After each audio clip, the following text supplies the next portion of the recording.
Hello, welcome to royal studies for competitive exam. আজকে আমরা লীলা রায়ের পিএসসি মিসলেনিয়াস বইয়ের প্র্যাকটিস সেট আমরা 10 করব। শুরু করা যাক। ফার্স্ট কোশ্চেন, প্র্যাকটিস সেট 10 করব। 13 দাগের কোশ্চেনে কী বলছে? চালের দাম 20% হ্রাস হওয়ায় একজন ক্রেতা 160 টাকায় 8 কেজি বেশি চাল কিনতে পারে। পূর্বের চালের দাম কেজি প্রতি কত ছিল? তাহলে সেক্ষেত্রে আমরা কীভাবে করব? চালের দাম হচ্ছে 20% হ্রাস হয়েছে, মানে হচ্ছে বিফোর আর আফটার করি। এখানে হচ্ছে এটা 20% মানে হচ্ছে 1/5। তাহলে এখানে 5 যদি বিফোরে আগে ছিল যদি 5 টাকা, এখন 4 টাকা হয়েছে প্রাইস। তাহলে ওয়েট কত হবে? উল্টে যাবে, ব্যস্তানুপাতিক সম্পর্ক হবে প্রাইস আর ওয়েটের সঙ্গে। তাহলে এখানে 4, এটা 5, এদের মধ্যে গ্যাপ কত? 1 ইউনিট। এই 1 ইউনিট সমান বলে দিয়েছে 8 কেজি বেশি চাল কিনেছে, মানে পেয়েছে। তাহলে 8 সমতুল্য, এই 1 সমতুল্য 8। তাহলে এখানে আমাদের বলেছে পূর্বের দাম চেয়েছে, তাহলে পূর্বে কত কেজি কিনেছে সেটা বের করে নিই। 4 সমতুল্য 8 × 4 মানে 32 কেজি। 32 কেজি চাল কিনেছে এক্সট্রা, মানে 32 কেজি চাল আগে কেনা হতো 32 কেজি চাল। তাহলে সেক্ষেত্রে কত টাকায় কিনতো 32 কেজি চাল? 32 কেজি চাল কিনতে হচ্ছে 160 টাকায়। তাহলে 1 কেজি চাল কত টাকায় কিনবে? 160/32। তাহলে এখানে 10/2, মানে 16 দিয়ে কাটলে এখানে 10 আসলো আর এটা 2 আসলো। তাহলে এখান থেকে আমরা পাচ্ছি কত? 5 টাকা পাচ্ছি। তাহলে অ্যান্সার হবে এ দাগের অ্যান্সার সঠিক। নেক্সট চলো। 14 দাগের কোশ্চেনে বলছে একটি দ্রব্য 900 টাকায় বিক্রি করলে 10% লাভ হয়। যদি দ্রব্যটি 890 টাকায় বিক্রি করা হয় তবে কত লাভ বা ক্ষতি হবে? তো এক্ষেত্রে ফার্স্ট আমি ধরি সিপি হচ্ছে 100 টাকা, মানে 100%। তাহলে 990-তে যখন এটা হচ্ছে 990 হবে, এখানে 900 না, কিন্তু এটা 990 না হলে এইটা অ্যান্সার মিলবে না, মানে এই যে অপশানগুলো আছে সেইটা থেকে অ্যান্সার মিলবে না। তো এখানে আসবে তাহলে 110, কেন 10% লাভ হচ্ছে যখন 990 টাকায় বিক্রি করছে। তাহলে 110% সমতুল্য হচ্ছে 990। তাহলে হচ্ছে 100% মানে কত? মানে ক্রয় মূল্যটা বের করে নিই। তাহলে 990/110 ইন্টু 100। তাহলে এইটা দিয়ে পুরোটা কেটে গেলে এটা আসবে 900। এইবারে তাহলে দেখো এখান থেকে কত লাভ বা ক্ষতি হচ্ছে। তাহলে তাও এখনও লাভ হচ্ছে, কেন 900 টাকা না, এখানে 890 টাকায় সে বিক্রি করে, তাহলে তার ক্ষতি হচ্ছে, কারণ এটা তো ক্রয় মূল্যটা। তাহলে ক্ষতি হবে হচ্ছে 900 মাইনাস হচ্ছে 890, মানে 10 টাকা তার ক্ষতি হচ্ছে। তাহলে সি এর দিকে অ্যান্সার সঠিক। নেক্সট 15 দাগের কোশ্চেনে কী বলছে? কিছু মূলধন 1 বছরের শেষে চক্রবৃদ্ধি সুদে 650 টাকা হয় এবং 2 বছরের শেষে 676 টাকা হয়। মূলধন কত? তাহলে যদি মূলধন পি হয়, পি 1 বছরের শেষে চক্রবৃদ্ধি সুদে কত আসছে? 650 টাকা আসছে। এবার বলেছে 2 বছরের শেষে 676 টাকা আসছে, মানে এর ওপরে যে ইন্টারেস্টটা লাগবে চক্রবৃদ্ধি সুদের হারে, তা এখান থেকেই এটাই হচ্ছে মূলধন হবে তখন। তো এখান থেকেই আসছে হচ্ছে কত? 676 টাকা আসছে। তাহলে এদের যে রেশিও, মানে অনুপাত, এই P/650 এর যা অনুপাত আর 650/676 অনুপাত সেম হবে। তো সেখান থেকে আমরা পি এর মানটা বের করে নিতে পারবো। তো চলো এবার হচ্ছে তাহলে পি হচ্ছে 650 ইন্টু 650 ভাগ হচ্ছে 676। এবার এটা কীভাবে কাটাকুটি করবে? 650, এবার 676 কার স্কোয়ার? এটা হচ্ছে 3 2 6, এটা স্কোয়ারটা কার আছে? মানে ওটা 24 25 26-এর স্কোয়ার হয়। দেখো 26-এর যদি স্কোয়ার করি তাহলে 04 6 6 36 6 2 12 5 2 24। হ্যাঁ, এটা হচ্ছে 26-এর স্কোয়ার হবে। তাহলে এইটা যদি 26-এর স্কোয়ার হয় 26 ইন্টু, তাহলে এখানে আমি এটাকে আমি 26 ইন্টু 26 করে লিখছি, সেটাই ভালো হবে। না, আমি এইটা লিখছি 13 ইন্টু 2, 13 ইন্টু 2, এইভাবে করে লিখলে কাটাকুটি করতে সুবিধা হবে। তাহলে তুমি যদি 13 দিয়ে কাটি তাহলে এটা আসছে কত, 50। আবার এটাকে যদি 13 দিয়ে কাটি তাহলে আসছে 50। তাহলে 2 2 আছে, তাহলে এই 2 দিয়ে কাটলাম, এটাকে 25 আসলো, এই 2 দিয়ে এটাকে কাটলাম, এটা আসলো 25। তাহলে কি 625 উত্তর হবে। তাহলে ডি এর দাগে অ্যান্সার সঠিক। নেক্সট চলো, 28 দাগের কোশ্চেনে কী বলছে, দুটি আলাদা ব্যাংক থেকে পাওয়া 200 টাকার ওপর 3 বছরের সরল সুদের অন্তর 60 টাকা হলে ব্যাংক দুটির সুদের হারের অন্তর কত? তাহলে কীভাবে করবে এটা, এখান থেকে ধরি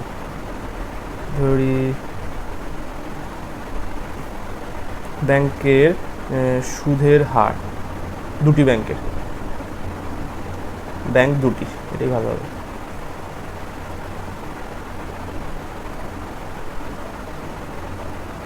ব্যাংক দুটির সুদের হার যথাক্রমে R1 ও R2 যদি হয়, তাহলে সেক্ষেত্রে আমরা কি লিখতে পারি, 200 টাকা হচ্ছে দুটো ব্যাংকেরই মূলধন, into 3 into R1 by 100 minus 200 into 3 into R2 by 100, এইটা মানি বলে দিয়েছে কত, সুদের অন্তর বলে দিয়েছে 60। তাহলে এখান থেকে আমরা এই 200 থেকে এই 0 0 কেটে দিলাম, এখান থেকে 0 0 কেটে দিলাম, আর তাহলে 3 আমি কমন নিয়ে নিতে পারি, এই 3 মানে 6 কমন নেওয়া যাবে, কারণ 2 ইন্টু 3 আছে, তাহলে 6 কমন নিলে R1 মাইনাস R2 আর সেখানে 60।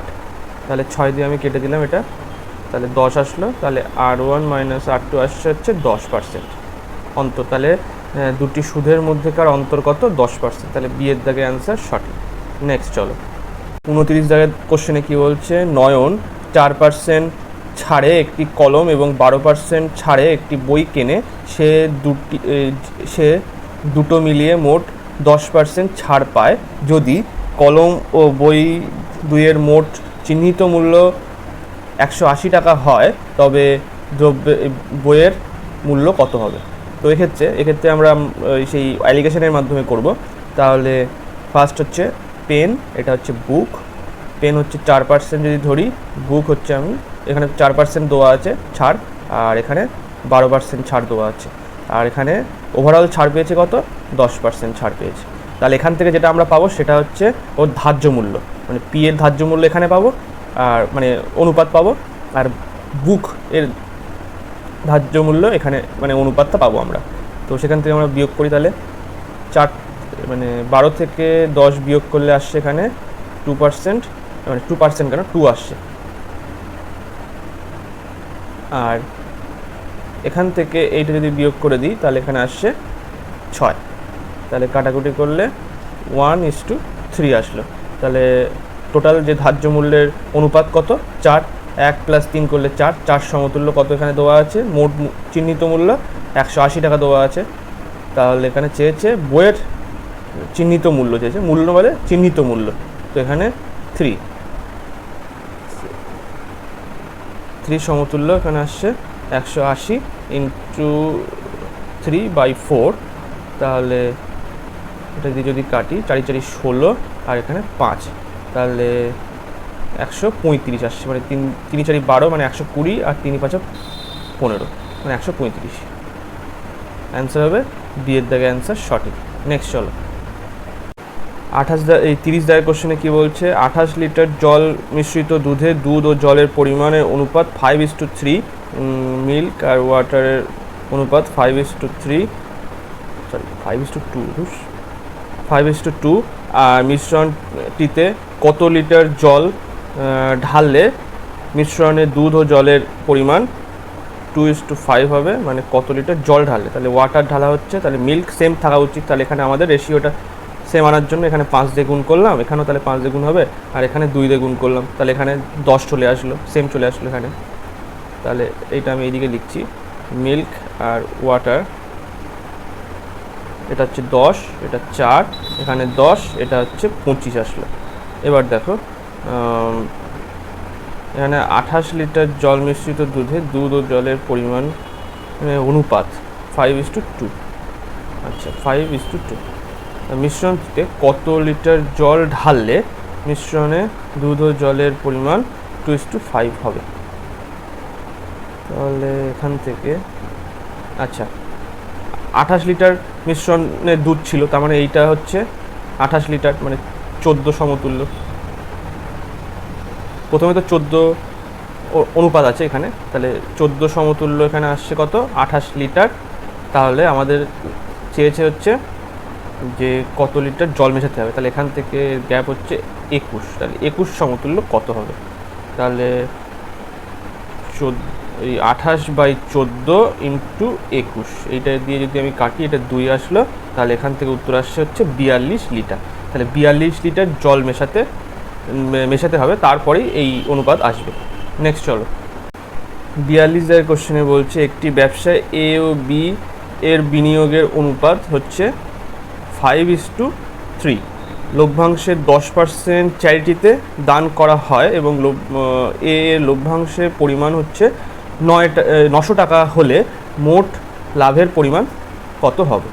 তো এখানে এক্ষেত্রে আমরা কীভাবে করব, এটা হচ্ছে যে অনুপাতে বিনিয়োগ করা হয়েছে সেটাই তার লভ্যাংশ হবে, কারণ এখানে যে টাইম দুজনেরই সেম, এ আর বি সেম সময়ের জন্যই টাকা ইনভেস্টমেন্ট করেছে, তাহলে সেক্ষেত্রে আমাদের কোনো কাটাকুটি করার প্রয়োজন হবে না, আর কোনো টাইমও এখানে উল্লেখ করা নেই, তাহলে সেক্ষেত্রে এইটাই আমরা লাভ্যাংশ হিসেবে ধরে নিতে পারি, অনুপাত। তাহলে এটা লভ্যাংশের অনুপাত, এটাই হলো। এবারে তাহলে বলেছে এ লভ্যাংশের পরিমাণ হচ্ছে 900 টাকা, তাহলে হচ্ছে 5, এখানে এর লভ্যাংশ কত? 5, তাহলে 5 সমতুল্য 900 টাকা যদি হয়, তাহলে হচ্ছে 8, এখানে টোটাল লভ্যাংশ কত? 8, তাহলে 8 সমতুল্য হচ্ছে 900 ভাগ 5 ইন্টু 8, তাহলে এটা কেটে গেলে 5 18 90, তাহলে 180, আর হচ্ছে তাহলে এখান থেকে 800 আর 8টা 64, 800 আর 8টা 64, মানে 1440 টাকা হচ্ছে তারা দুজনে মিলে ইনকাম করেছে। তাহলে দুজনে মিলে যদি এইটা ইনকাম করে, আরও 10% তারা চ্যারিটিতে দান করেছিল, তাহলে এইটা কত? এটা 90%। আগে তো সে চ্যারিটিতে দান করার পরেই তারা ভাগাভাগি করেছে, তাহলে সেক্ষেত্রে যে টাকাটা আমরা পেলাম, এইটা হচ্ছে আমরা 90% পেলাম। তাহলে যদি টোটাল লভ্যাংশ যদি বের করতে চাও, মানে টোটাল লাভটা যদি বের করতে চাও, তাহলে সেক্ষেত্রে আমাদের 100% বের করতে হবে। তাহলে হচ্ছে 1440, এটা 90 নিচে আসলো, এখানে 100, এইটা কেটে গেল, 9 দিয়ে কাটলে এটা হচ্ছে 9 1 9, আর হচ্ছে 6 নং 54, এইটা, তাহলে এখান থেকে আসছে 1600 টাকা। 1600 টাকা অ্যান্সার, এ দাগে অ্যান্সার সঠিক। নেক্সট চলো, 43 কোশ্চেনে কি বলছে, একটি কোম্পানিতে 20 জন চাকরিজীবী প্রত্যেকে মাসিক বেতন হচ্ছে 8,000 টাকা। 10 জন চাকরিজীবীর পদোন্নতির জন্য 22.5% করে মাইনে বেড়ে যায় এবং 2 জন চাকরিজীবীর চাকুরি ছেড়ে চলে যায়, তবে বাকি 18 জনের গড় মাসিক বেতন কত হবে?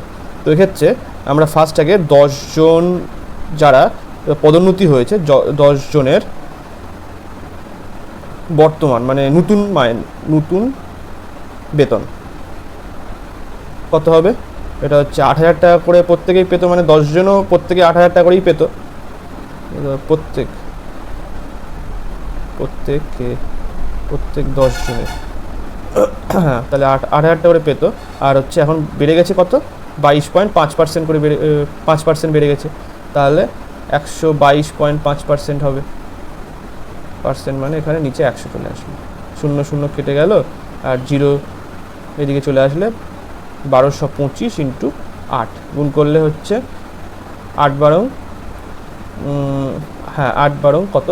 96, মানে 9,600, আর হচ্ছে 25 ইন্টু 8 করলে 200, তার মানে হচ্ছে এখানে 800 আসলো, আর তাহলে 9,800 এটা আসলো। এবারে বলছে যে বৃদ্ধি পাওয়ার ফলে তাহলে গড় বেতন কত বৃদ্ধি পাবে? গড় বেতন বৃদ্ধি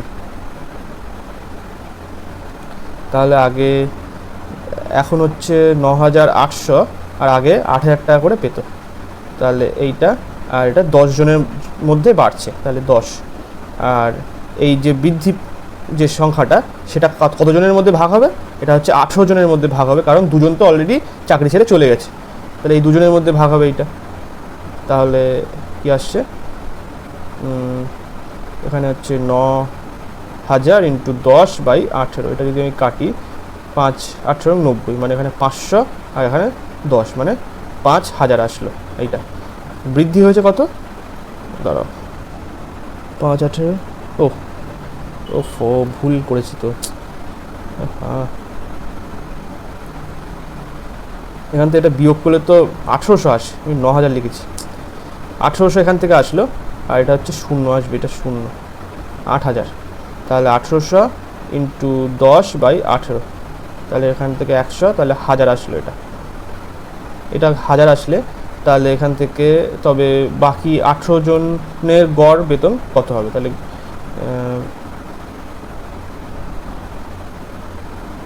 নতুন গড় মাসিক বেতন হবে হচ্ছে, আগে 8,000 টাকা ছিল, এখন 1,000 টাকা করে বেড়ে যাবে গড় বেতন। তাহলে হচ্ছে কত হবে? 9,000 টাকা হবে। বিয়ের দাগে অ্যান্সার সঠিক। নেক্সট চলো, 44 দাগের কোশ্চেনে কি বলছে? এ, বি ও সি একটি কাজ করে যথাক্রমে 16, 32 এবং 48 দিনে। তারা একসঙ্গে কাজটি শুরু করে, কিন্তু 4 দিন পরে সি কাজ ছেড়ে চলে যায় সরি, এবং কাজ শেষ হওয়ার 2 দিন আগে বি কাজ ছেড়ে চলে যায়। আচ্ছা, সি কাজ ছেড়ে চলে যাচ্ছে হচ্ছে 4 দিন আগে, আর শেষ হওয়ার 2 দিন আগে হচ্ছে বি কাজ ছেড়ে চলে যাচ্ছে। তবে কাজটি কতদিনে শেষ হবে? তাহলে কীভাবে করবে? এ হচ্ছে 16 দিনে, বি হচ্ছে 32 দিনে, আর সি হচ্ছে 48 দিনে। তাহলে এদের যে লসাগু সেটা হচ্ছে 96 হবে। তাহলে 6 16 96, এটা হচ্ছে 3 32 96, আর এটা হচ্ছে 48 দুগুণ 96 আসবে। তাহলে এবার এখান থেকে বলেছে 4 দিন পর যদি সি ছেড়ে চলে যেত, তাহলে 4 দিন পর 4 দিন কাজ করে সি চলে গেছে, তাহলে সি এর যে কাজ সেটা আমি করিয়ে মানে পুরো সেখান থেকে বাদ দিয়ে দিই। তাহলে সির এফিসিয়েন্সি কত? 2। তাহলে 2 × 4 মানে 8 অংশ কাজ সে করে চলে গেছে। তাহলে ও যখন কাজ করে চলে গেছে তো ওকে একবারে পুরো বাদ দিয়ে দাও সেখান থেকে। তাহলে 8 আমি বিয়োগ করে দিলাম, তাহলে আসছে কত? 88 অংশ কাজ পড়ে আছে। আচ্ছা, এবারে বলেছে যে কাজ শেষ হওয়ার 2 দিন আগে বি কাজ ছেড়ে চলে যায়। তাহলে যখন এরকম কথা লেখা থাকবে যে কাজ শেষ হওয়ার 2 দিন আগে কেউ ছেড়ে চলে যাচ্ছে, তখন তাকে সেই কাজটাকে অ্যাড করে নিয়ে তারপরে ওইটা দিয়ে ভাগ করে দিতে হবে। তো এখানে যেহেতু বি হচ্ছে কাজ ছেড়ে চলে যাচ্ছে 2 দিন আগে, তাহলে 2 × 3 মানে 6 অংশ কাজ, তাহলে আমি অ্যাড করে দিলাম এখানে। তাহলে কত? 94 আসলো। 94 অংশ কাজ এবারে কারা কারা করবে? এ আর বি মিলে করবে, কেননা সি এর কাজ তো অলরেডি সে করে চলে গেছে। তাহলে সময় লাগবে হচ্ছে কত? 94, আর এখানে 6 আর 3 যোগ করলে হচ্ছে 9 আসলো। তাহলে মানে এটা হচ্ছে 9 1 9, 4 0 বসাতে হবে, তাহলে এটা আসবে 0 বসিয়ে তারপরে 4 আছে, তাহলে 4/9। এইটা হচ্ছে অ্যান্সার। ডি এর দাগের অ্যান্সার সঠিক। নেক্সট চলো, 54 দাগের কোশ্চেনে কি বলছে? 10 জন লোক অথবা 10 জন বালক। তাহলে বলতে চাইছে 10 জন লোক মানে 10 মেন, আর 20 জন বালক মানে 20 মেন, এরা দুজনই সমান বলতে চাইছে। তাহলে এটা কেটে দিলাম, তাহলে হচ্ছে বি M/B। তাহলে এদের এফিসিয়েন্সি কত পেলাম? 2/1 পেয়ে গেলাম। এবার বলছে যে 260টি মাদুর 20 দিনে করতে পারে, তবে 9 জন লোক এবং 4 জন বালক 20 দিনে কটি মাদুর তৈরি করবে। তাহলে এক্ষেত্রে আমাদের যে কোনো একটা মান আমি বসিয়ে নিতে পারি। তাহলে 10 × M যদি লিখি, এবং এখান থেকে আমাদের বলে দিয়েছে যে 260টি যে কাজটি করতে বলবে সেটা কাজটি নিচে আসবে। আমাদের সূত্র কি? M × D/ওয়ার্ক, M1 D1 W1 আর M2 D2 W2। এই হচ্ছে সূত্র। তাহলে প্রথম অংশে যেহেতু বলেছে 10 জন লোক অথবা 20 জন বালক, তাহলে আমি 10 জন লোক হিসেবে ধরেছি ম্যান। তাহলে এম যখন, তাহলে এম এর মানটা বসাতে হবে, সেটা পরে হচ্ছে। আগে এটা লিখলাম, তারপরে টোটাল কাজ করছে কত, 260টি মাদুর তৈরি করছে, তাহলে 260 নিচে লিখলাম, আর ওপরে আসলো 20, এই যে ডে এটা, তাহলে 20 ওপরে লিখলাম, ইকুয়ালস টু এবার কী বলছে যে 9 জন লোক প্লাস 4 জন বালক। এটা করলাম, কতদিন সময় লাগছে, 20 দিন সময় লাগাচ্ছে। তাহলে কটা মাদুর তৈরি হবে, তাহলে আমি এটাকে এক্স ধরলাম। তাহলে 20 কেটে গেল, এখান থেকে এই শূন্য কেটে গেল, এইটা দিয়ে এটা কাটলাম, 13 আসলো। আচ্ছা, এবার হচ্ছে এম এর মানগুলো আমাদের বসাতে হবে, এম আর বি এর মানটা বসাতে হবে।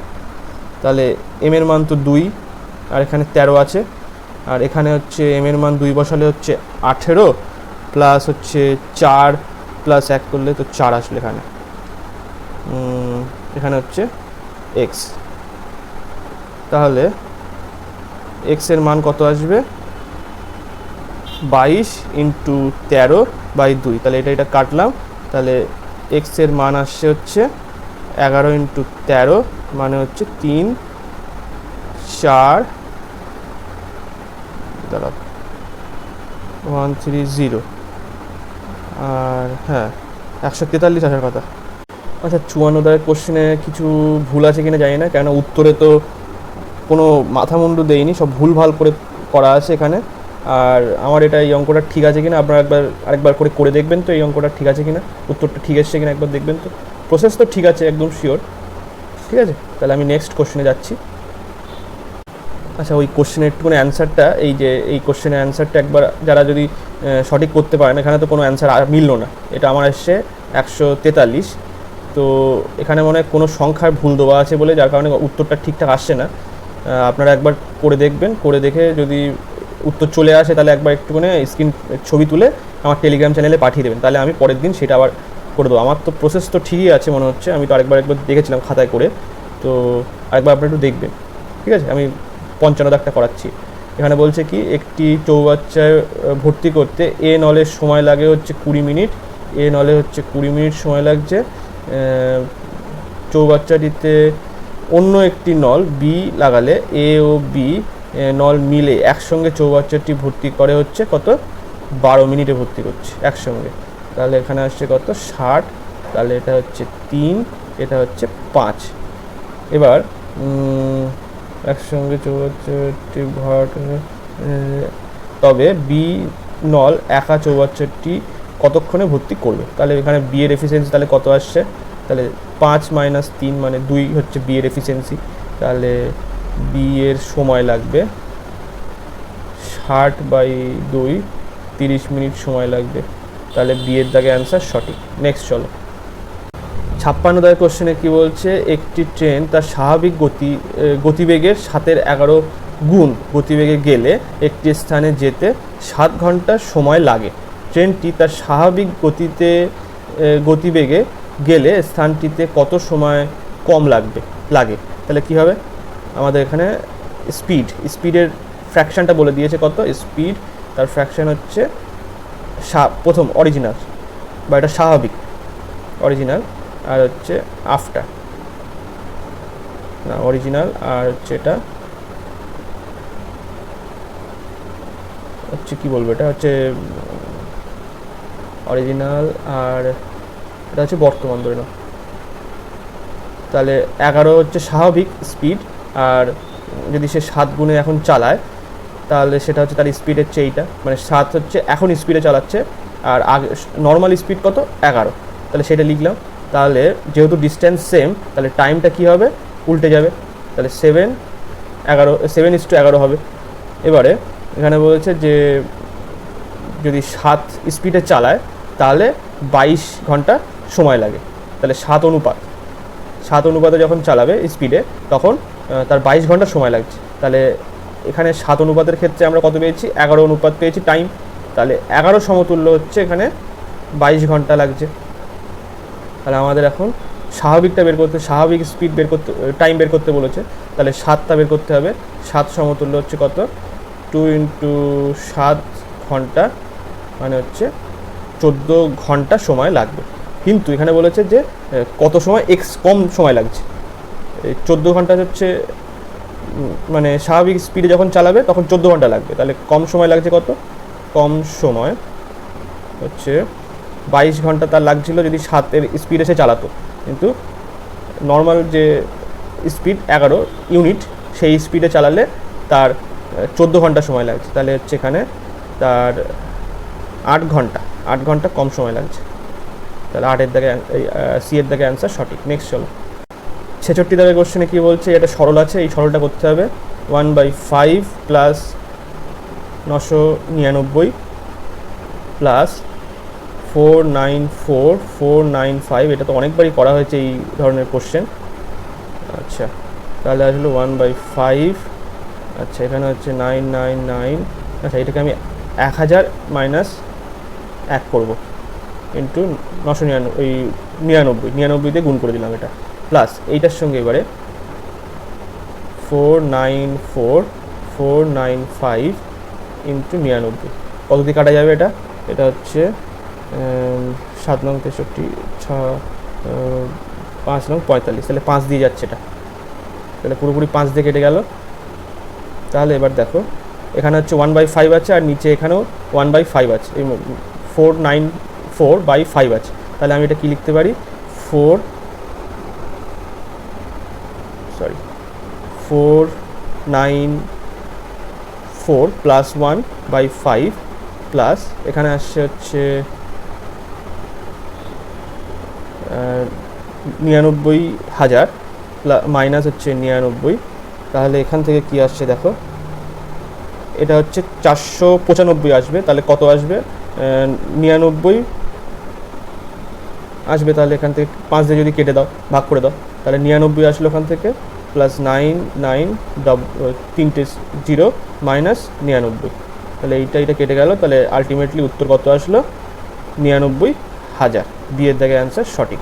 নেক্সট চলো 67 দাগের কোশ্চেনে কী বলছে, রামের বয়সের দ্বিগুণ, যদি রামের বয়স যদি ধরি হচ্ছে রামের বয়স হচ্ছে এক্স এবং তার বাবার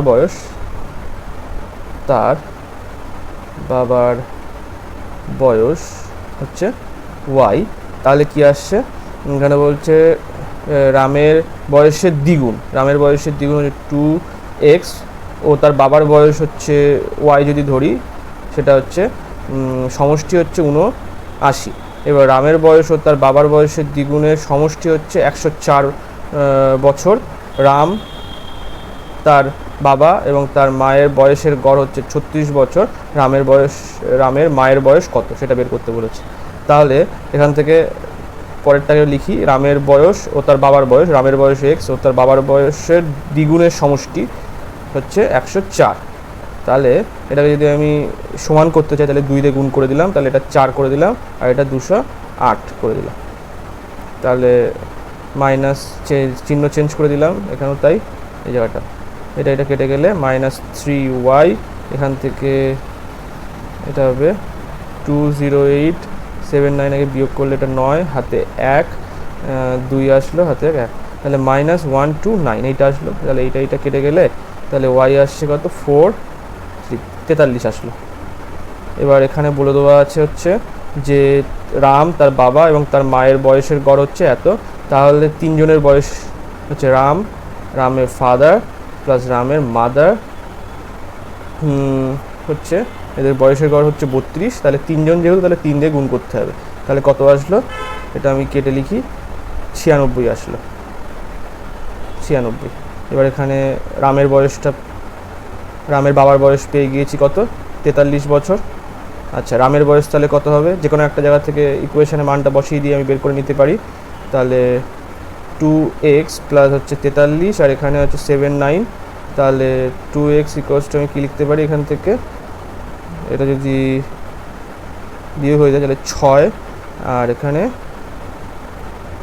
3 আসলো 36, আর এখানে x এর মান তাহলে কত আসলো, x এর মান আসলো হচ্ছে 18। নেক্সট এবার তাহলে 18 আমি এখানে লিখে দিলাম, আর এখানে তাহলে রামের মায়ের বয়সটা আমরা পেয়ে যাবো এখান থেকে। 96, আর এখান থেকে এটা যোগ করো, এটা যোগ করলে হচ্ছে 1 মানে 11 আসলো, হাতে 1 তাহলে 6 61, তাহলে এখান থেকে আসে 5 আর 3 35 বছর বয়স হবে। রামের মায়ের বয়স কত হবে? 35 বছর। ডি এর দাগে অ্যান্সার সঠিক। নেক্সট চলো 75 দাগের কোশ্চেনে কি বলছে, স্থির জলে নৌকার বেগ 7 কিমি পার ঘন্টা। নৌকার বেগ আমরা কি ধরি? এখানে আমরা ভি ধরি, ভি হচ্ছে 7 কিমি পার আওয়ার। স্রোতের বেগ কত? ইউ ধরি আমরা, তো এখানে 3 কিমি পার আওয়ার বলে দেওয়া আছে। যদি জলের স্রোত 3 কিমি পার আওয়ার হয়, তবে স্রোতের অনুকূল থেকে স্রোতের প্রতিকূলে সমান দূরত্ব যেতে 6 ঘন্টা বেশি সময় লাগে। তাহলে স্থানটির দূরত্ব কত? তাহলে এখানে পার্থক্য বলেছে যে যেতে যা সময় লাগছে, আসার সময় তার বেশি সময় লাগছে 6 ঘন্টা। তাহলে এক্ষেত্রে মানে যেহেতু প্রতিকূলে আসছিল, সেক্ষেত্রে তাহলে কি হবে এটা? যদি আমি দূরত্বটা এক্স ধরে নিই, তাহলে এখানে হচ্ছে প্রতিকূল ফার্স্ট হবে, প্রতিকূল, কেননা প্রতিকূলে বেশি সময় লাগে। তাহলে প্রতিকূলের ক্ষেত্রে 7 মানে হচ্ছে বোটের স্পিড মাইনাস স্রোতের স্পিড হচ্ছে 3, মাইনাস এখানে দিলাম কেননা এটা ডিফারেন্স বের করছি টাইমের। তাহলে এক্স বাই এখানে 7 + 3 অনুকূল বেগ লিখলাম ইকুয়ালস টু 6। এবার এখান থেকে আমরা এটা লিখতে পারি কি, তাহলে এক্স কমন নিয়ে নিলে, আচ্ছা কমন নেওয়ার দরকার নেই, এখান থেকে x/4 আসলো মাইনাস x/10 আসলো ইকুয়ালস টু 6। তাহলে এটা এখান থেকে আমি এখানে লিখছি, তাহলে আমি লিখতে সুবিধা হবে। লসাগু তাহলে কত আসবে? 20 আসলো, তাহলে 4 × 5 = 20, 5x মাইনাস হচ্ছে এখানে 2x ইকুয়ালস টু 6। তাহলে এখান থেকে আসবে হচ্ছে 3x ইকুয়ালস টু 6 × 20। তাহলে x এর মান কত আসবে? x এর মান হচ্ছে 3 দিয়ে যদি আমি এটা কেটে দিই, তাহলে 2 এখানে আসলো, তাহলে 40 আসলো। তাহলে অ্যান্সার হবে এই দাগে অ্যান্সার সঠিক, 40 কিমি দূরত্ব। নেক্সট 76 দাগের কোশ্চেনে বলছে 260 ইন্টু এটা হচ্ছে 125/100 প্লাস হচ্ছে 700 ইন্টু x/100, কারণ এখানে পার্সেন্টেজ বলে দেওয়া আছে, ইকুয়ালস টু 500। তাহলে এই শূন্য কেটে গেল, আচ্ছা এখান থেকে এইটা কেটে গেল। এবার কি আসবে? তাহলে 26 ইন্টু 125 গুণ করলে কি আসবে? 2600। 26 ইন্টু 2 করলে কত? 52 আসে। আর হচ্ছে 26 ইন্টু 5 করলে 130 আসে। তাহলে এখানে লিখে দিচ্ছি আমি একেবারে 0, 5, 12, 2 হাতে 1, 3, এটা আসলো 7x। তারপরে হচ্ছে এটা এখানে 500 আসলো, তাহলে 7x যদি করি সেক্ষেত্রে, আচ্ছা নিচে একটা 10 ছিল, সেটাও তো আমাদের লেখা হয়নি, এই যে এখানে 10 ছিল এই জায়গাটা, এইটা, তাহলে এইটা কেটে যাবে। তাহলে এখানে 500 মাইনাস 325, এটা হলে এখানে আসছে হচ্ছে 175 আসলো কত? 7x সমান 175 আসলো। এবার x সমান তাহলে কত? 7 × 14 আর 5 × 7 = 35, মানে 25 আসলো।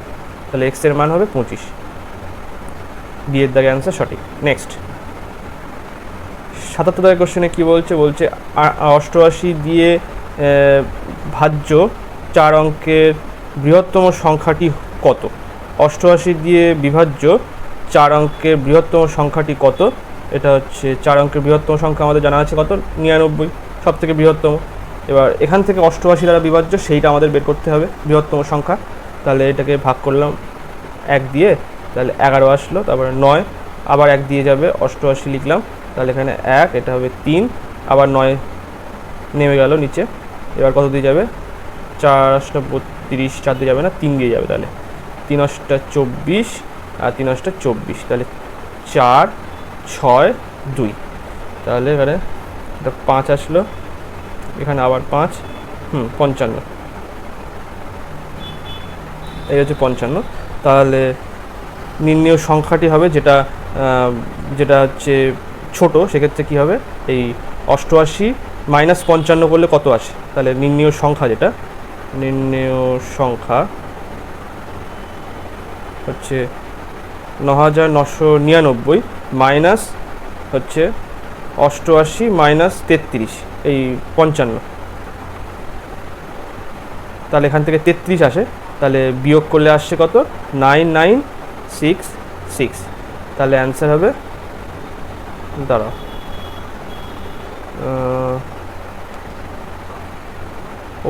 আচ্ছা সরি এখানে এটা তো করারই দরকার নেই, জাস্ট 55 দিয়ে বিয়োগ করে দিলেই হয়ে যাবে, কেননা 55টাই তো এক্সট্রা আসছে, এখানে তো 55ই এক্সট্রা আসছে, 55 যদি বিয়োগ করে দাও তাহলেই তো 88 দিয়ে পুরোপুরি বিভাজ্য হয়ে যাবে, তো সেখানে আমি ওই জন্যে 55 দিয়ে বিয়োগ করে দিলাম, তাহলে আসছে হচ্ছে 9944। ঠিক আছে, নেক্সট চলো। 84 দাগের কোশ্চেনে কী বলছে, এই যে সমান্তর প্রগতি আছে 3 7 11 .147, সমান্তর প্রগতির মধ্যপথটি কত? তো আগে আমরা ফার্স্ট এখান থেকে কতগুলো পদ আছে সেইটা আমরা আগে বের করে নিই। তো এর জন্য হচ্ছে এখানে 3 ডি এখানে কত, এখানে 4 করে গ্যাপ আছে, 4-এর গ্যাপ, তো এখানে 4 দিয়ে দিলাম। আর এটা হচ্ছে এখানে লাস্ট পদ যেটা, এই যে লাস্ট TN তম পদ কত, এটা 147 আছে, তাহলে আমি এখান থেকে বের করে নিতে পারি কি TN, সরাসরি মান বসিয়ে দিচ্ছি 147 ইকুয়ালস টু, সূত্রটা কি এখানে লিখছি, TN equals to A plus মানে প্রথম সংখ্যা plus n-1 into D. N হচ্ছে কতগুলো পদ আছে, আর ডি হচ্ছে এদের মধ্যে গ্যাপ কত, মানে অন্তর্ফল কত এদের মধ্যে প্রত্যেকটা সংখ্যার মধ্যে। তো এখানে হচ্ছে এ হচ্ছে 3 প্লাস হচ্ছে n-1, এনটা আমাদের বের করতে হবে, আর ডি হচ্ছে এখানে 4, তাহলে এটাকে বিয়োগ করে দিলাম, তাহলে 144 প্লাস সরি এখানে হচ্ছে ইকুয়ালস টু n-1 ইন্টু 4, তাহলে 4 দিয়ে যদি আমি এটা কাটি 3 4 12 4 4 24, তাহলে n এর মান কত আসছে 36 প্লাস 1 এই 37 আসছে, 37 এইটা আসলো। এবারে এটা যখন আসবে, এবারে মধ্যপদের ক্ষেত্রে আমাদের একটা বিয়োগ করে দিতে হবে, তাহলে 36 যখন মধ্যপদ বের করব তখন সেক্ষেত্রে আমরা কি করব, একটা বিয়োগ করলে কত 36 আসে, 36-এর অর্ধেক করলে আসে হচ্ছে 18, তাহলে 18-র পরে যে সংখ্যাটা সেটাই হচ্ছে আমাদের মধ্যপদ, মানে ব্যাপারটা হচ্ছে 1 2 3 করে 37টা পদ আছে তার মধ্য থেকে, তাহলে মাঝখানের পদ বের করতে গেলে আমরা ফার্স্ট আগে এখান থেকে একটা সংখ্যা বিয়োগ করে দিয়ে হাফ করে নিলাম, হাফ করে নিলে কত আসে 36 থেকে যদি হাফ করি 18 আসলো, 18-র পরের সংখ্যাটা যেটা সেটা হচ্ছে মধ্যপদ হবে, তাহলে এখানে মধ্যপদ তাহলে কত T19, মধ্যপদ কত T19। এবার এর মানটা আমাদের বের করে নিলেই আমাদের কাজ হয়ে যাবে, তাহলে প্রথম পদ হচ্ছে 3 প্লাস 19 হচ্ছে আমাদের n-এর মান 19 মাইনাস 1 ইন্টু 4, এবার 3 প্লাস হচ্ছে এখানে 18 প্লাস 4, তাহলে 3 প্লাস হচ্ছে 4 18 72, তাহলে এটা হচ্ছে 75 আসলে অ্যান্সার হবে বি এর দাগে অ্যান্সার সঠিক। নেক্সট চলো, 85 দাগের কোশ্চেনে কি বলছে, দাঁড়াও একটু বড় করি এটা, নাহলে বোঝা যাচ্ছে না।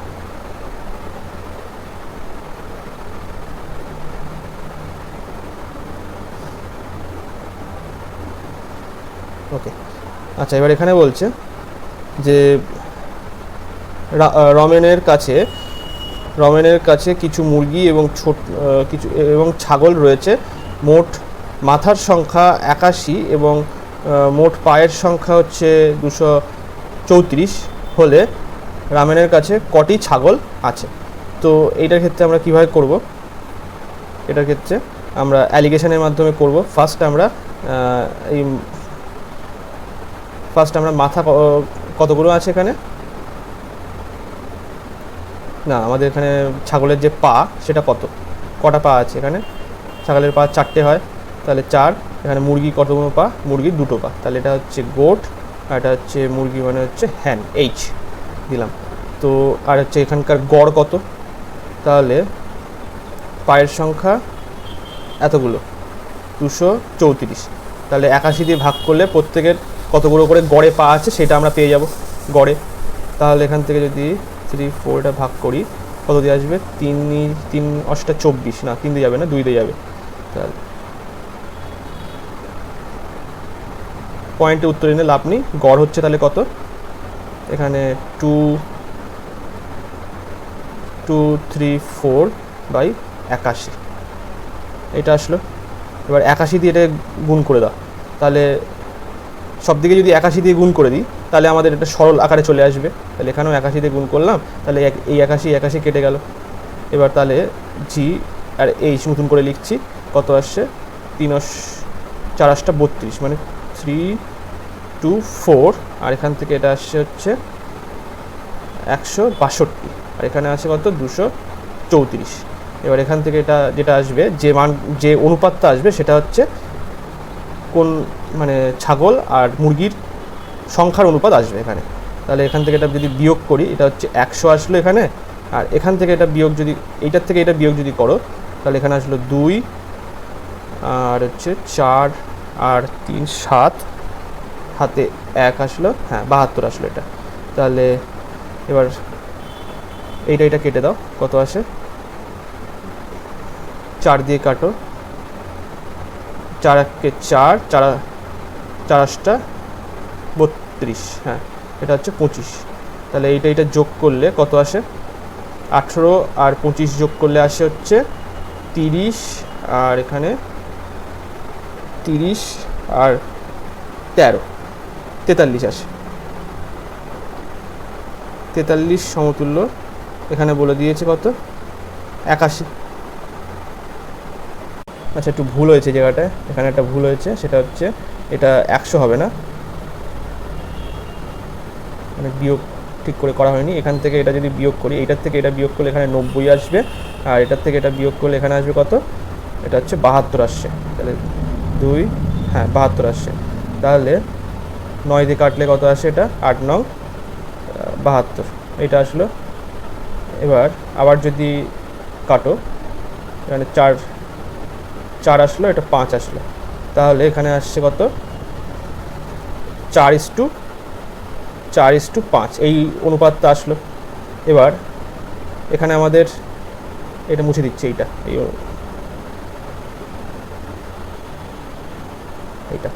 এখানে হচ্ছে জি, এটা এইচ, যে অনুপাতটা এসছে 4:5 এসছে, তাহলে এটা যোগ করলে কত, 9 সমতুল্য 81 আসলো।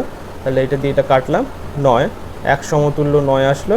আর আমাদের চেয়েছে হচ্ছে কত, ছাগলের অনুপাত কত এখানে এসছে, 4 এসছে, তাহলে 4 সমতুল্য কত, 9 × 4 করলে 36টি ছাগল আছে এখানে। তাহলে বিয়ের দাগে অ্যান্সার সঠিক। নেক্সট এবারে 86 দাগের কোশ্চেনে কী বলছে, 86 দাগের কোশ্চেনে বলছে যে এইটার মান কত হবে, √5 ডট করে এটার মান কত হবে। তাহলে এটাকে আমি এক্স যদি ধরে নিই, তাহলে এক্স আসলো এখানে, উভয় সাইডে আমি স্কোয়ার করে দিলাম, তাহলে এখানেও স্কোয়ার চলে আসলো, এক্স স্কোয়ার আসলো, আর এখান থেকে আসলো কি 5, এটা হচ্ছে ইনফিনিটি অবধি যাবে, √5 করে এরকম ইনফিনিটি অবধি যাচ্ছে। তাহলে এখানে এক্স স্কোয়ার লিখলাম, 5, এইটাকে আমরা লিখতে পারি, এই মানটাকে আবার লিখতে পারি কি, এক্স লিখতে পারি, তাহলে এটা লিখে দিলাম। তাহলে এদিকে এক্স কমন নিলাম, x - 5 = 0। তাহলে একটার মান আসছে হচ্ছে x = 0, আর একটা আসছে x = 5 আসছে। তো এই মানটা তো হবে না, কেননা এখানে সব ধনাত্মক সংখ্যা আছে এবং সব রুটের মধ্যে আছে, সুতরাং 0 তো কখনোই হবে না, তো সুতরাং এটা তো হবে না। এখানে x এর মান হবে কত, 5। তাহলে ডি এর দাগে অ্যান্সার সঠিক। নেক্সট এবারে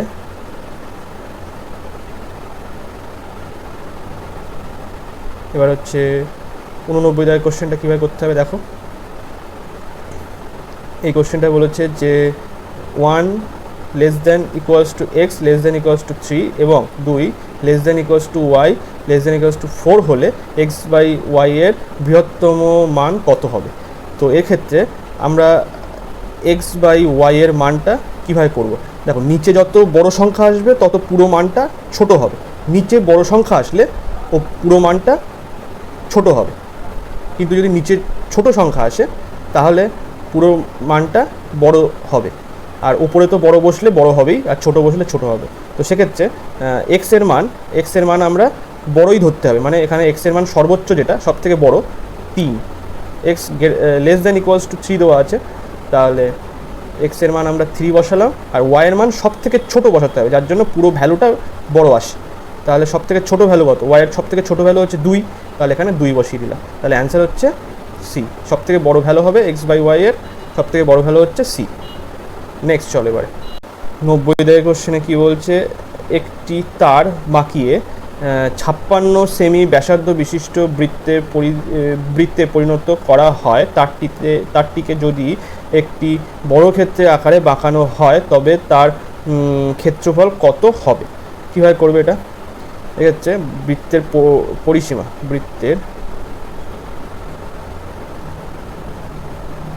পরিসীমা কত এখানে বাঁকিয়ে 56 সেমি ব্যাসার্ধে একটি বৃত্তে পরিণত করা হলো, 56 সেমি বৃত্তে। তাহলে ফার্স্ট আমাদের সূত্র কী জানা আছে? বৃত্তের পরিসীমা হচ্ছে 2πr, এখানে 2π বলতে এখানে 22/7 ইন্টু এখানে বৃত্তের ব্যাসার্ধ বলে দিয়েছে কত? 56, তাহলে 7×8 = 56, তাহলে এখানে 44 ইন্টু 8 করলে 5×8 = 4×8 = 32, 2, 5, 3, তাহলে 352 আসলো এখান থেকে, 52 সেমি এটা। আচ্ছা, আর এখানে তারটিকে যদি একটি বর্গক্ষেত্রের আকারে বাঁকানো হয় তবে, আচ্ছা তাহলে বর্গক্ষেত্র যদি বাঁকানো হয়, বর্গক্ষেত্রে যদি বাঁকানো হয় তাহলে সেক্ষেত্রে বর্গের পরিসীমাও কত হবে? 352ই হবে, কেননা এর থেকে তো আর বাড়ানো যেতে পারবে না। তো আমাদের বর্গের পরিসীমা কত জানা আছে? 4a, এ হচ্ছে 4টি বাহুর দৈর্ঘ্য, কেননা বর্গক্ষেত্রে প্রতিটা বাহু সমান হয়। তাহলে 352 এর মান তাহলে কত আসছে? এখান থেকে কেটে দিলে 4×8 = 32, আর হচ্ছে 4×8 = 32, তাহলে এ আসছে কত? 88 আসছে, 88 সেমি এইটা আসলো। আর এখানে বলেছে সংখ্যা দুটির অন্তর্ফল কত?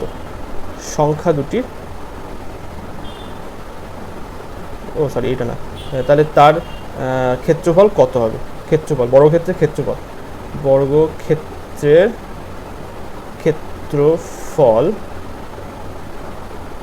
হচ্ছে 88 স্কোয়ার। 88 স্কোয়ার মানে আমরা কীভাবে করবো? 64 আর 64 হবে, কারণ 8-এর স্কোয়ার 64, তাহলে 64, এখানেও 64, 8 64, আর 2 গুণ করলে কত আসে? 128, হ্যাঁ 128। তাহলে একটা ছেড়ে আমাদের লিখতে হবে এইটা, তাহলে এখানে আসছে কত?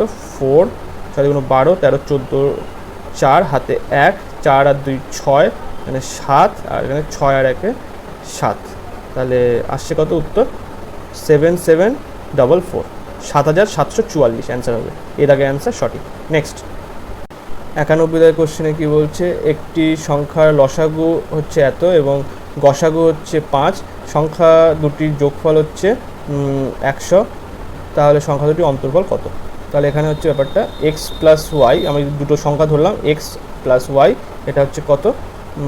100 বলে দেওয়া আছে, আর বলছে যে তাদের লসাগু এবং গসাগু বলে দেওয়া আছে। তাহলে আমাদের সূত্র কি জানা আছে? দুটি সংখ্যার গুণফল ইকুয়ালস টু লসাগু ইন্টু গসাগু হয়, তাহলে 495 × 5 করতে পারি দুটি সংখ্যার গসাগু এই গুণফল। এবার এখান থেকে আমরা এইটা আসতে পারে যে x - y তার হোল স্কোয়ার ইকুয়ালস টু কত আসছে? x + y তার হোল স্কোয়ার মাইনাস হচ্ছে 4xy, এইটা আসবে। এবার এখান থেকে এটা হচ্ছে কত? তাহলে 100 স্কোয়ার আসলো, আর এখান থেকে 4 আছে এখানে সামনে, আর এর মান তো এইটা, তাহলে 4 × 5 করে দিলে 20 আসলো, আর এখানে 495 × 20, তাহলে 0 আগে থেকে বসে গেল, 5 × 10 0, হাতে 1, 9 × 18 19, হাতে 1, 4 × 8 9, এখানে হচ্ছে 9900 আসলো, আর এখানে হচ্ছে 10,000 আসলো। তাহলে এখানে 100, হ্যাঁ এখানে তাহলে আসলো কত, 100 আসলো। তাহলে ওভারঅল তাহলে এখানে কী লিখতে পারি, এক্স মাইনাস ওয়াই তার হোল স্কোয়ার ইকুয়ালস টু হচ্ছে 100 আসলো। তাহলে এক্স মাইনাস ওয়াই কত আসলো, 10, মানে দুটি সংখ্যার অন্তর্ফল তাহলে কত আসছে, 10 আসছে। তাহলে বিয়ের দাগে অ্যান্সার সঠিক। নেক্সট চলো 94 দাগের কোশ্চেনে কী বলছে, পিটার একটি দূরত্বের 2/3 4 কিমি পার ঘন্টা বেগে এবং বাকি অংশ মানে হচ্ছে 1/3 অংশ বাকি অংশ 5 কিমি পার ঘন্টা বেগে মোট 1 ঘন্টা 24 মিনিটে পৌঁছায়।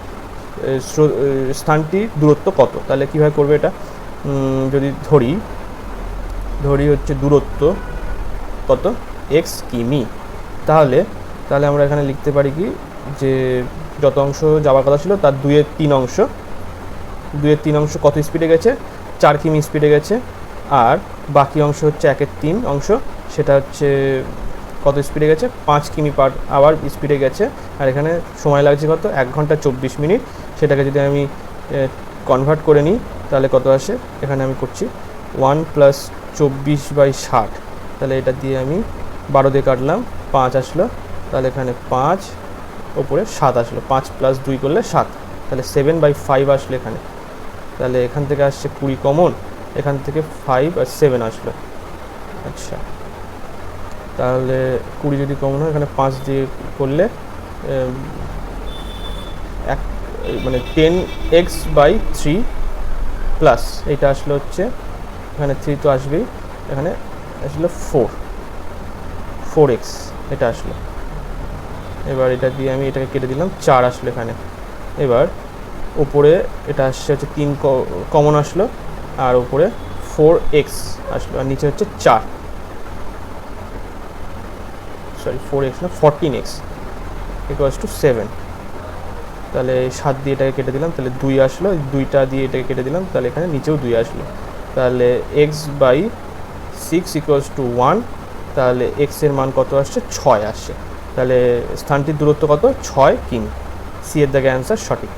নেক্সট এবারে লাস্ট কোশ্চেন আজকে 95 দাগের কোশ্চেনে বলছে 9/4 whole to the power x into 8/27 whole to the power x-1 equals to 2/3। এটার ক্ষেত্রে কীভাবে করবে এটা, এটা হচ্ছে পুরোপুরি একদম বেস ভ্যালুতে নিয়ে যাও, মানে 9-এর বেস কত, 3-এর স্কোয়ার করতে হবে, আর 2-এর স্কোয়ার মানে 2x এটা, আর হচ্ছে এটা আসলে হচ্ছে 2 টু দি পাওয়ার কিউব আর 3 টু দি পাওয়ার কিউব আসলো, তার মানে হচ্ছে এটা 3x-1 এটা আসলো। এইবারে এখানে আসলো 2/3। তাহলে দেখো এই মানটা হচ্ছে বেস ভ্যালু হচ্ছে 2/3, তাহলে আমাদের এইটাকে যদি চেঞ্জ করে নিই তখন এর সঙ্গে সমান আসবে, শুধু একমাত্র এইটাই চেঞ্জ করা নেই, 3/2টা চেঞ্জ করে নিতে হবে। তার জন্য কী করতে হবে, আমাদের এখানে -2x দিয়ে দিতে হবে, মানে উল্টে দিতে হবে, অনন্য করে দিতে হবে। তাহলে এখানে আমি লিখতে পারবো কত, 2/3 লিখতে পারবো, তাহলে এখানে মাইনাস দিতে হবে তখন। এবারে এটা আমি লিখতে পারি কি, 2/3 এখানে আসছে হচ্ছে 3x-2x-1, আর এখানে 2/3 হোল টু দি পাওয়ার 1 লিখলাম এটা। তো এখানে দেখো এই 2/3 আর এখানেও 2/3 বেস সমান আসে, তাহলে আমরা ওপরে যে পাওয়ার সেটাকে সমান করে দিতে পারি। তাহলে কত, 3x-2x-1 ইকুয়ালস টু 1 লিখতে পারি। তাহলে এখান থেকে আসছে কি, এখানে x আসলো -1 ইকুয়ালস টু 1, x আসলো তাহলে কত, এখানে 2 আসলো। অ্যান্সার হবে সি এর দাগে অ্যান্সার সঠিক। তো আজকে এই পর্যন্তই। ভিডিওটা ভালো লাগলে লাইক, কমেন্ট এবং শেয়ার করবেন। Thank you.